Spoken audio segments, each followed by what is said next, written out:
Hello one and all, this is my review of The Promised Neverland, chapter 165, You Can Fly! And I'm not gonna lie, before this chapter started, I was 100% convinced Mom was gonna betray Petey, the organization, all of them, and help save her kids once more. Nope. I do not believe that whatsoever now. I think there may come a point down the road where after a lot of convincing, she finally decides to change her mind. Like when she sees her children about to be murdered, or they give her a very convincing argument, or something, but right now, I'm saying she is 100% on Petey's side. Because he offered her something that she couldn't even dream of, something beyond her imagination. The chance to be free, to have the number taken off her neck, to have the bomb taken out of her freaking heart, to leave this world behind, to go to the world where she could just be an average, everyday human who doesn't have to worry about getting eaten. You know, sometimes I think we don't appreciate the little things, like the fact that no one's currently trying to eat us, as far as I know. I don't know the situation out there. Maybe someone in the world out there is trying to eat you. If that's the case, you should probably talk to someone about that because I'm definitely not qualified. But yeah, so he offers her, total freedom and the chance to escape, and she's all for it. I mean, she loves the idea, which just shows, what a master strategist Petey really is. Because I don't think there is any chance in God's green earth that he's going to, hold up his end of that bargain. I think it's an absolute lie. I think he's definitely not going to do it. I don't even think he can do it without breaking the promise. Actually, wouldn't he break the promise? Isn't the whole thing, I mean, doesn't the promise say if either human or demon crosses the border, goes to the other side, the promise is broken, and it's just all out war between both sides?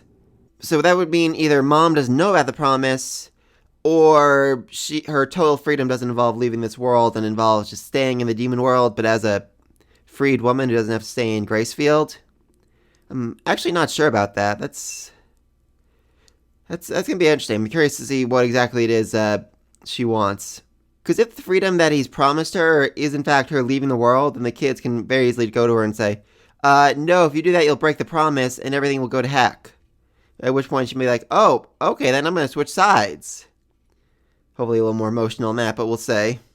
Anyway, chapter starts up with her just in her jail cell and reflecting on everything that happened and essentially accepting her own death and in a way feeling at peace because for the first time in her life, she isn't worrying about when she's going to be eaten. She knows, all right, I'm going to be eaten in a few hours. I can finally stop running. I can finally stop delaying it. I can finally die. I can finally put an end to all this. And she's pretty freaking horrified when she finds out, oh, no, you can't do that. In fact, you're going to be the next grandma, so you have to keep fighting, keep resisting for the next 30, 40, 50 years of your life. Sorry about that. I'm not gonna lie, when they said Grandma Sarah was responsible for everything, I had this scenario in my head where like, oh my gosh, her grandma really did care about her and decided to take responsibility so that Isabella could keep on living. That's so nice of her. And you actually see the shot, and she's just screaming and freaking out like, it's not my fault, it was Isabella, it was Isabella! So yeah, that wasn't quite accurate. Anyway, so she was served a safari meal for that year, which I've been wondering about, I mean, ever since it happened, I'm like, but they said there was no other high-class meal they could serve for Tafari, so who they end up eating, and a lot of us assumed, oh, it was Isabella, they must have eaten Isabella, that was what happened. I'm really glad it wasn't, just because, what's going to happen coming up with Emma, Ray, Norma, and Isabella, it's going to be absolutely amazing, I'm really excited. So anyway, they decided to keep Isabella and kill Sarah, basically because Isabella was better. Yeah, she lost a bunch of high-quality food, but the food she produced overall was way better than Sarah or any other mother has produced in the entire time the farms have existed. Meaning that moving forward, they're going to want Isabella to train the other moms so they can make even better food. Then Petey shows up, and you just gotta love how expertly he manipulates her. I mean, seriously, this man is good. Just a few short words, he turns Isabella, the master manipulator and dominator of all things, into his freaking puppet, his slave. A woman who would literally lick his boots if he asked. That is absolutely terrifying right there. I mean, a common trope to show the new villain is more of a threat is to show him killing the old villain. But this is next level right here. They're showing the master manipulator, Isabella, being masterly manipulated by Petey. So, yeah, that's terrifying right there. And his basic plan is to get rid of the farming system completely. Instead of raising these kids in happy, healthy homes for the first 12 years of their lives, they're just going to, mutate them and grow them into horrific monstrosities that apparently taste better to the demons. Because this way they don't have to deal with, the Connies, the low-quality meat that no one really wanted. This way it'll all be at least medium to high quality. Jesus Christ, this line is terrifying. Please finish plucking all of them by dawn. Yeah, that's how he's describing murdering children. Wow. I know I get this whole, series of reference to the food industry, how terribly they treat the animals we eat, but still, that's a terrifying line right there. And he's already, figured out, okay, Emma, Ray, Norman, their whole team's gonna arrive by, probably tonight, maybe tomorrow. So I want you to start killing your children tonight. That way, by the day after tomorrow, they'll all be in jars, and this will all be over, and you'll be totally free. And when they flash back over the children, who are apparently being held in a warehouse, it's interesting. And based on the reactions, it looks like they spilled the beans about everything, and now Petey knows all about the promise and everything that it entails. Which I'm kind of curious about, because we don't even know what that entails. I mean, Emma made the promise, but then, she said it would take place at a different time. Do they know when that time is? Do they know what Emma has to do to get it done? I definitely don't think they know the price Emma paid. I'm really curious about that. Then Mom shows up and she hugs her children. Welcome back home, my adorable children. And you think, okay, maybe she really does care. Maybe she's really going to help. But then she snaps Nat's fingers back in place and praises him, saying that they're good enough to be served.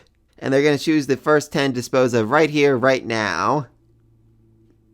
Which is absolutely freaking terrifying. And like I said, I don't think there's any way whatsoever Mom, in her current state, is going to betray Petey. I think that there's stuff's going to happen that's going to make her change her mind, but right now, no, not at all. And then Emma, Ray, and Norman show up in the loudest way imaginable. Like, seriously, even the warehouse are like, what's that sound? What's that huge banging going on all around the walls? Yeah, it's Emma, Ray, Norman breaking in the least stealth way possible. I mean, don't you want to, keep the element of surprise going on here? But this is going to be interesting. I mean, a big complaint was, how Emma, Ray, and Norman are going to take an entire freaking army. Yeah, I don't think they actually have to right now. I'm guessing they snuck in through, the sewer system, like they did with the other farm they broke into. So the army's, outside, and they're in tiny small hallways with guns. So they basically just need to shoot the demon that's directly in front of them and directly behind them, and they'll be fine. But yeah, I'm really excited for the next chapter, in 2 weeks, unfortunately. And so are a lot of people. I mean, the Reddit page for this has been a lot of negativity for the last 30, 40, 60 chapters. But these last few chapters have really revitalized the fan base, made them really happy, made them really excited to see what's coming next, especially because, Isabella's back. The big bad baddie that they all fell in love with the first arc. Which, there's a sense to that. The first arc was arguably the best one just because Isabella was such an overwhelming, terrifying threat. And then after that, it was, vague demons we have to confront. Though in terms of ranking the arcs, I still think Goldie Pond's was definitely the second best. I thought they did a really good job there, just showing the threat the demons have and just the absolute amazement it was when the kids finally managed to beat the demons, beat these holy demons who thought they were freaking invincible. That was amazing. I love that. And now I think we're going to have a very interesting mix between the two of those because Isabella and Petey are just master strategists beyond anything else these kids have faced. So it's going to be a real battle to see how they overcome this, how they beat it. I mean, I really, really don't think it's going to just be, Emma, Ray, Norman coming in, shooting everybody, and then victory. Like, hey, we did it! It's got to be basically a game of chess, back and forth, each side trying to manipulate and confuse the other side into making a fatal error. It's going to be really exciting. I'm really looking forward to it. Honestly, I'm actually glad it's off next week, just so the author has more time to, plan out this expert strategy. I'm really excited for that, but let me think all down below. Isabella, will she change sides? Has she already changed sides? Is she on Petey's side?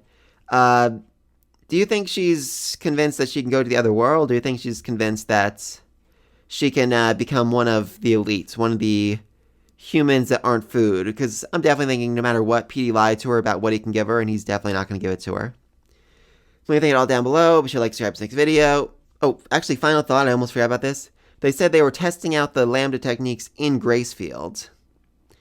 So I'm actually very worried about what's going to happen to little Phil. I see him coming out as a Adam, essentially, hulking monster with that same little boy head on his shoulders, and that gives me nightmares.